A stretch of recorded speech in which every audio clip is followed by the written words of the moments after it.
കാറിൽ swimming pool പണിത് അത് വീഡിയോ ആക്കിയിട്ടുള്ള സഞ്ജു ടെക്കിക്ക് 8ന്റെ പണി കിട്ടിയിട്ടുണ്ട്. അദ്ദേഹത്തിന്റെ ലൈസൻസ് റദ്ദാക്കിയിട്ടുണ്ട്. അദ്ദേഹത്തിന്റെ മാത്രമല്ല വണ്ടി ഓടിച്ചിട്ടുള്ള ഡ്രൈവറുടെയും ലൈസൻസ് റദ്ദാക്കിയിട്ടുണ്ട്. സഫാരി കാറിനുള്ളിലാണ് സ്വിമ്മിംഗ് പൂൾ സജ്ജീകരിച്ചത്. വെള്ളം നിറച്ച വാഹനം പൊതുനിരത്തിൽ ഓടിച്ചതോടെയാണ് ആലപ്പുഴ എൻഫോഴ്സ്മെന്റ് RTO നടപടിയെടുത്തിട്ടുള്ളത്. വാഹനം പിടിച്ചെടുത്തു. കാർ ഉടമയുടെയും ഡ്രൈവറുടെയും ലൈസൻസ് റദ്ദാക്കി. വാഹനത്തിൽ സഞ്ചരിച്ചുകൊണ്ട് വെള്ളത്തിൽ കുളിക്കുകയും കാറിൽ സ്വിമ്മിംഗ് പൂളുമായി പോകുന്നതിന്റെ ദൃശ്യങ്ങൾ യൂട്യൂബിൽ അപ്ലോഡ് ചെയ്യുകയും ചെയ്തു. എയർബാഗ് ഓപ്പൺ ആയി ഡോർ തുറന്ന് വെള്ളം പൊതുനിരത്തിലേക്കാണ് ഒഴുക്കി വിട്ടത്.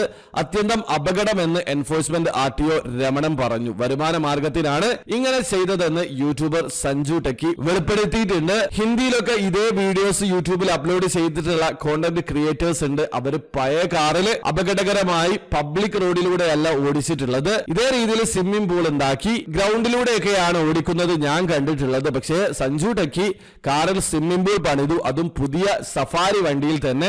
എന്നിട്ട് പബ്ലിക് റോഡിലൂടെയാണ് റൺ ചെയ്യിച്ചിട്ടുള്ളത്. ഏതായാലും 2 പേരുടെ ലൈസൻസ് ആണ് റദ്ദാക്കിയത്. ഈ കാര്യമാണ് മാധ്യമങ്ങൾ റിപ്പോർട്ട് ചെയ്യുന്നത്. ഏതായാലും സഞ്ജുവിന് 8ന്റെ പണിയാണ് ലഭിച്ചിട്ടുള്ളത്.